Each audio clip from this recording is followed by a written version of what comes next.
pre, ano pa yung mga ano mo diyan? Ito, na-experience na rin ba makipag-usap sa isang tao na na gusto nila, kontrolado nila ang lahat, na they control everything. Tapos May gusto nila kilala akong ganyan. Ako rin control yan. din nila yung palibot sa kanila. Tapos kailangan sila yung in charge ng gusto mong isipin, ng kailangan mong sabihin, ng kailangan mong gawin. Yan. Teka lang, pre. Pre, Ah. teka lang. Ah. Ano yan eh? Maganda yung sasabihin mo diyan eh. Pero gusto ko yang sasabihin mo na yan. Pagkatapos mo sabihin kung ano tawag diyan. Explain mo sa amin kung paano siya naging toxic. So, yun lang. Okay. Kasi ako na-experience ko yun eh. May mga kilala akong ganyan eh. Yan. So, ito explain ko. Ito. Ang tawag kasi sa ganung tao is yung straight jacket. Straight jacket? Yung straight jacket. Straight jacket. Yung ginagamit sa mga baliw. Oo, yun nga. Yun. Kasi, so yung tawag sa paano siya, straight jacket. So, paano siya naging toxic? Kasi, may mga tao kasi na gano'n na gusto nila na parang medyo bossy sila to the extreme or to the extent na kailangan kung ano yung gagawin mo tsaka kung ano sasabihin mo kailangan alam nila. Parang control freak. Ganon. Yung yung straight jacket ko, straight jacket toxicity. Kasi parang nagpe-freak out din sila kapag halimbawa nagdi-disagree ka sa kanila. Tapos ito yung pinag-uusapan natin kanina tungkol sa Filipino traits sa mga keyboard warriors ito yan eh. Hindi sila titigil hanggat hindi ka nila nakukumbinsi na tama sila. Tapos kailangan gawin mo rin kung ano yung gusto nila. Okay. Kumbaga sa isang relationship, suffocation. Toxic relationship. Toxic relationship na yan kasi suffocated ka na eh. Parang may mga madalas sa relationship talaga nangyayari itong straight jacket na binabanggit eh. Okay. Parang parang halimbawa ngayon hindi ko sinasabing disagree ako or agree so whatsoever. Example na lang sa mga boyfriends is yung sa suot ng mga babae. Okay. Ng mga girlfriends nila. Gusto nila ganyan, blah, blah, blah, blah, blah, blah. To the extent na umaabot na sa parang wala ng freedom yung partner nila para magsuot ko na yung gusto nila. Kumbaga wala na rin parang nawawala na yung freedom ng partner mo. Parang gusto mo laging nakokontrol kung ano yung ginagawa nila. Parang puppet girlfriend, puppet boyfriend. Yan yung tinatawag na straight jacket, toxic people. Pero pre, sige. Pero Brad, kasi yung ganyan control freak di ba? So, ang tanong ko lang is paano mo siya maano as toxic? Pero tingin ko na napaliwanag mo na rin naman na ang akin lang again, parang ang hinahanap ko lang rin kasi siya paano siya nakakaapekto sa ito pala yung dapat tama ko sinasabi. Yung hinahanap ko with regards to toxicity. Kumbaga parang paano siya nakaka-relate into society. Kasi, di ba, ayun yung parang hinahanap ko pala na with regards to toxicity. Kasi hindi siya parang, kung isolated case lang siya, may problema lang kayo. Parang ganun siya, di ba? Pero hindi talaga siya toxic. Kumbaga parang, sa akin kasi parang ang hinahanap ko with regards to toxicity, kung ano yung nangyayari sa paligid mo, nakaka-apekto siya. Dahil sa ugali mo, naapektuhan lahat. Parang gano'n. So, dahil dun sa ugali na yun, sa character na yun, or sa katulungan sa straight jacket na yan, kumbaga, naapektuhan lahat ng nasa paligid mo. Kumbaga, it's either magiging ganun din sila kasi feeling nila tama yung ganung ginagawa. Or, may naapektuhan talaga sa outside talaga. So outside forces talaga. So ako sa tingin ko nagas ko rin naman yung idea kung paano siya naging toxic. Ito, para mas madali na lang para sa mga makikinig na gamers sa sa Dota. Yan. Madalas yan sa Dota, merong parang tumatayo na captain-captainan pa ang tawag namin doon eh. Kumbaga parang parang ilusyonadang captain. Uh-huh. Para bang para bang gusto niya, ito gawin nyo, kailangan ganyan gawin nyo. Hindi, mali yung idea mo. Kailangan idea ko yung Pero in general, mali naman yung idea niya. Parang ganun yung state kahit diba? Kumbaga sa madaling sabi when it comes to gaming. So parang ganun yung yung ibig sabihin ng straight jacket. Yeah. Okay. So yung next naman is yung tinatawag na emotional moocher. Mhm. Yeah. Ano 'yan? Yung emotional moocher naman tawag dito imu-imuhan. Ay putya, parang alam ko na 'yan. Yan. Kumbaga kasama na rito yung tinatawag na crocodile tears. Gets ko na. Yeah, emotional moocher. Yan, kumbaga para bang tawag dito, sinasak out nila yung positivity sa'yo. Or kailangan mag-emotional dry ka. Parang ganun. So, kailangan maawa ka sa kanya. Tapos, kailangan lahat ng sasabihin mo rin negative. Kumbaga kung siya negative ang sasabihin niya, kailangan negative din ang sasabihin mo. So, kailangan pessimistic, ganyan. Ganun sila, pessimistic sila. So, when it comes sa... Okay. Diba? Okay. So, mga conversation naman or sa relationships, para bang para bang hindi nila nakikita yung positive side. Gusto nila, pag down sila, kailangan yung nasa paligid nila, down din. Kumbaga parang nandito yung mga quote and quote na hindi nyo nararamdaman yung nararamdaman ko. Diba? Malungkot ako ngayon. Bakit nagtatawanan kayo? Dapat malungkot din kayo. Dapat malungkot din kayo. Ayun, diba? Toxic nga talaga siya kasi nandadamay na siya ng iba.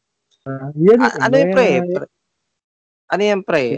Actually, yung sa isang video na pinanood ko, yung nilagay ko sa GC natin, isa yan sa nabanggit nila, pero ang sinasabi nila is Filipino trait daw yan. Kasi parang nangyayari, ang hilig daw natin mga Pinoy maging negatibo, na parang pag may binanggit tayo na something ng ganito, parang yung sabi nga nila doon sa video, bakit hindi na natin magawang maging masaya?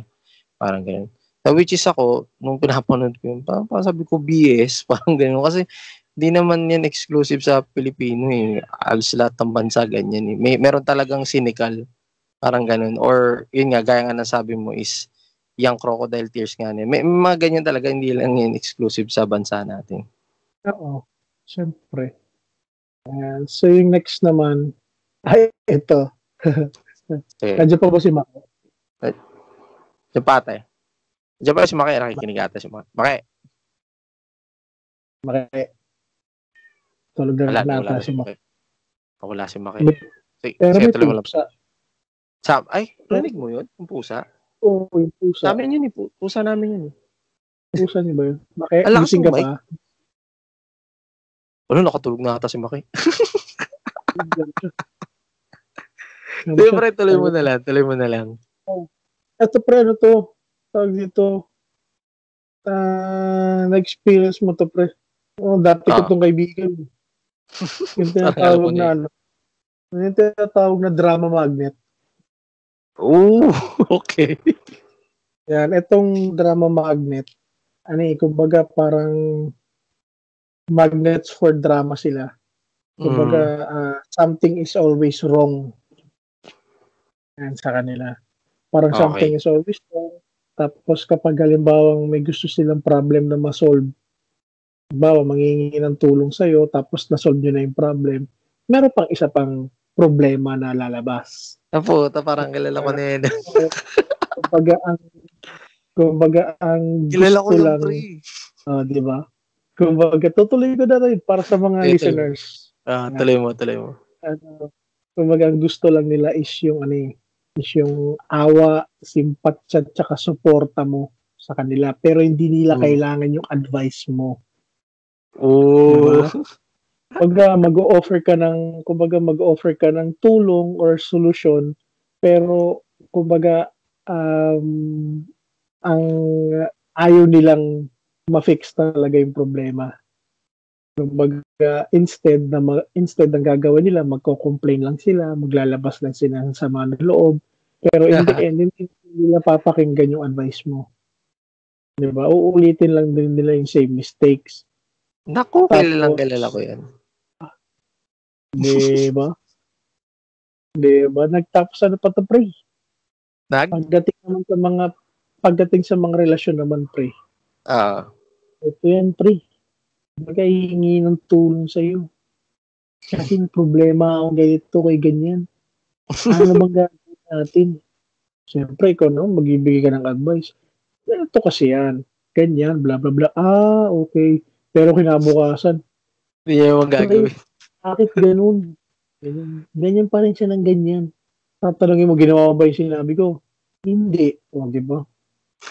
Para bang nag-iimbento lang sila ng problema. Para lang may problema sila. Para lang may problema lang sila. Buti pa sila, no? Buti pa sila. Na kailangan na kapag gumawa sila ng problema, nag-imbento sila ng problema, kailangan maawa ka sa kanila. Kailangan susuportahan mo sila. Pero, yung pinakang gusto nila, pre, is yung magsasayang ka ng laway mo, kakabigay ng payo.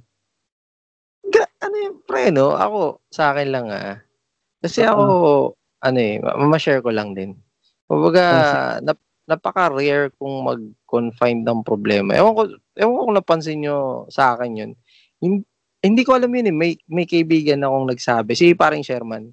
Alam ko sinabi niya sa akin yun na ikaw kasi pre yung tipo ng tao na hindi ka nag-share talaga ng problema. Parang ganun.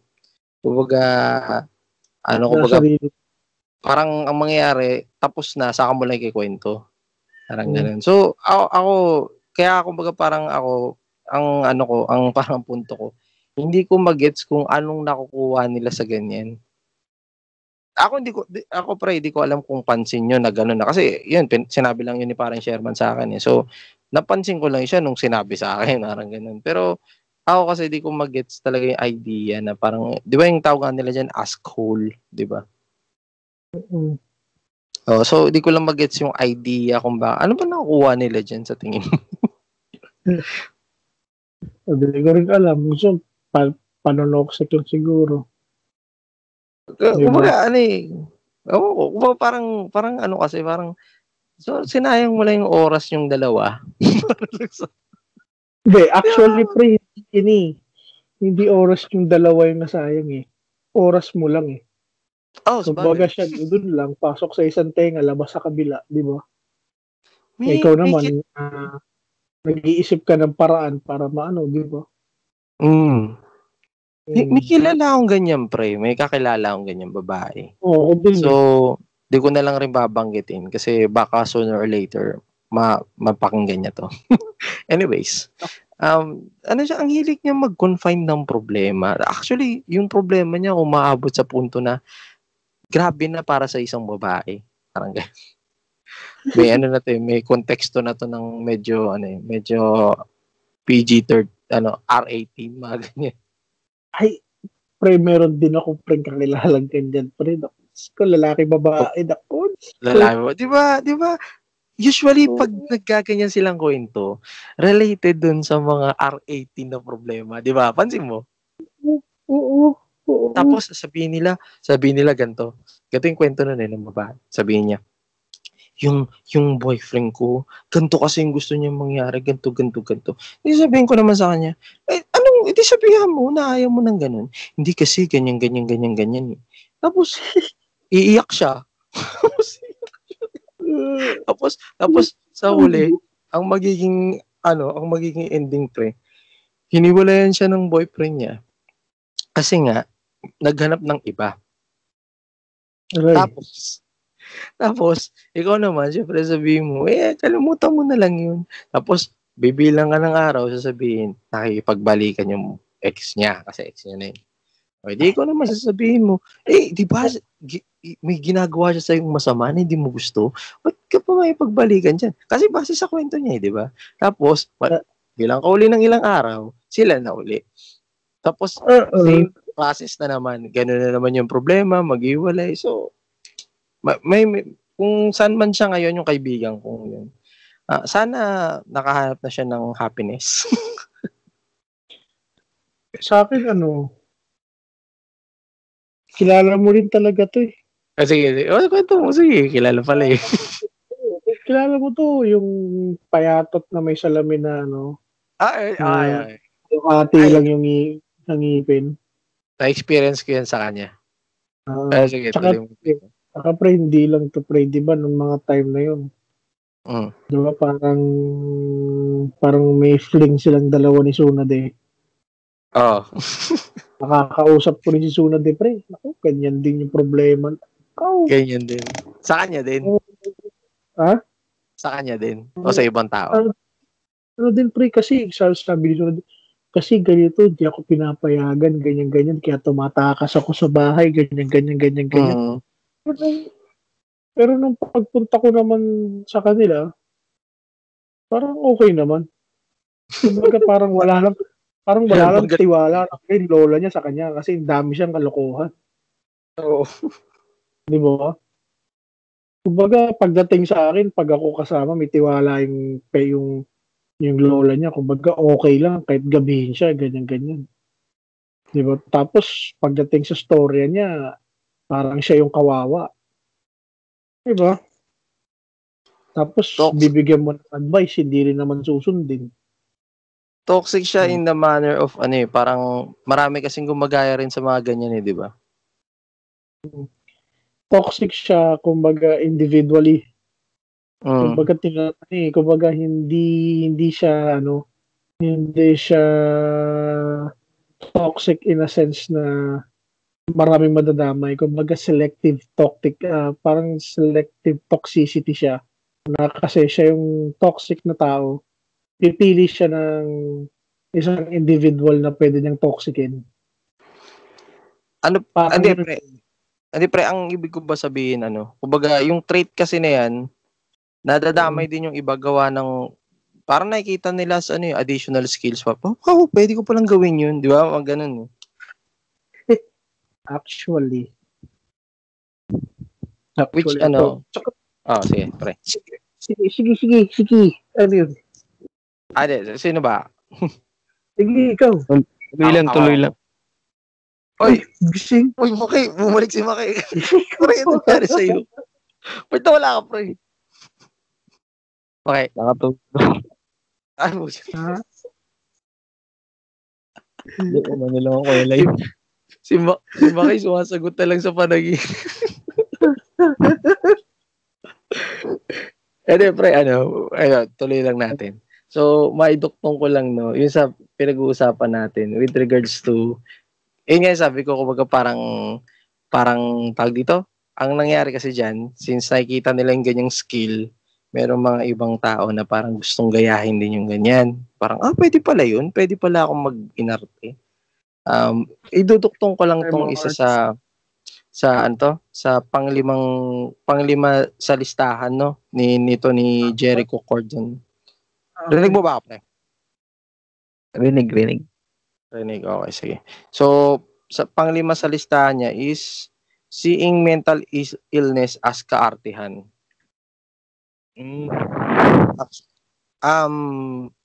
Siya ito nga yung natatawa ako minsan sa mga toxic Filipino culture kasi parang napaka-specific in the sense na wala talaga siyang term.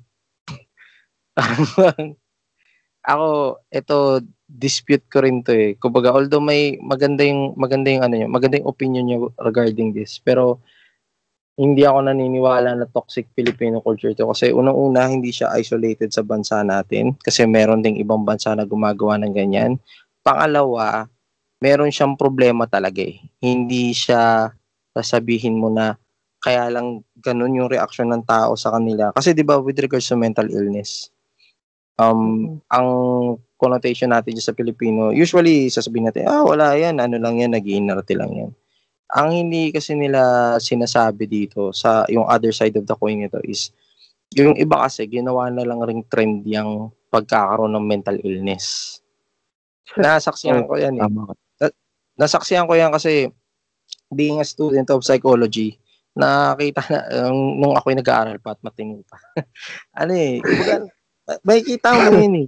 Kumbaga, yung mga ganyang klaseng tao talaga na magpapanggap sila na sila daw ay depressed, bipolar, mga ganyan. Na which is ako sinasabihan ko nga sa kanila, huwag kayong magbiro ng ganyan kasi paano namin malalaman kung sino yung nangangailangan talaga ng tulong kung lahat tayo bipolar.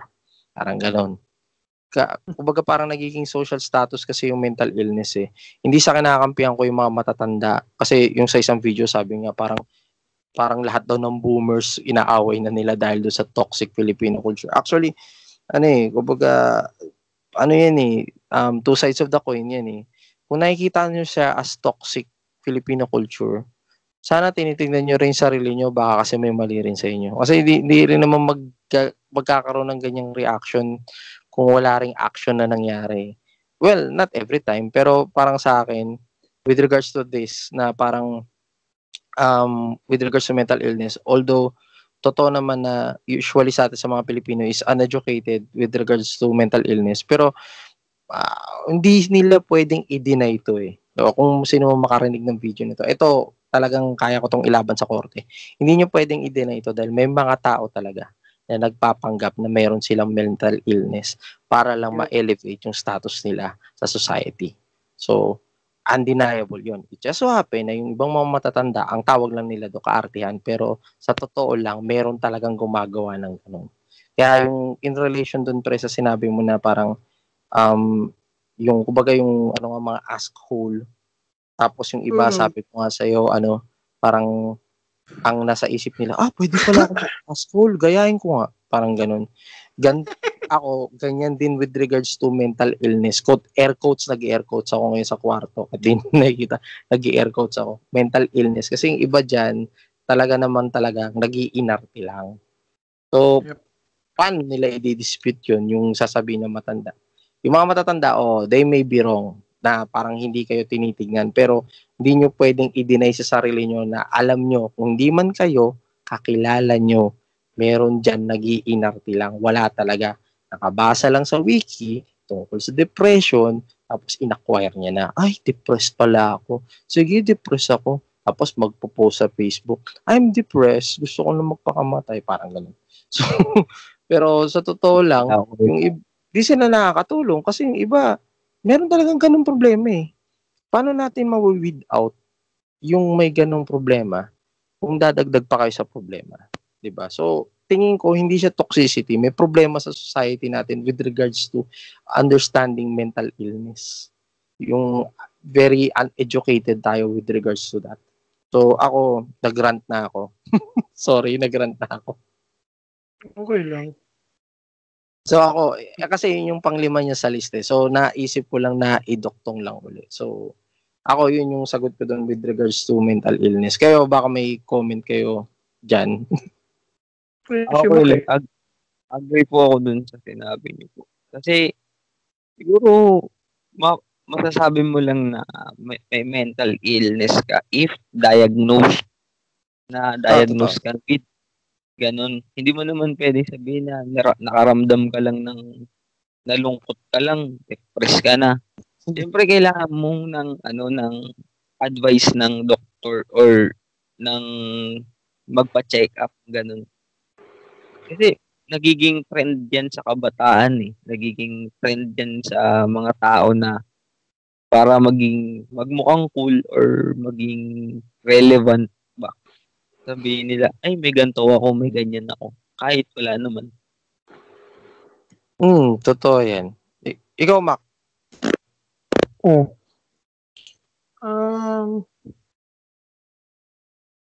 Tagal ko na kasi na-experience yan, pre. Doon pa May lang, share ka. Sige, kwento mo.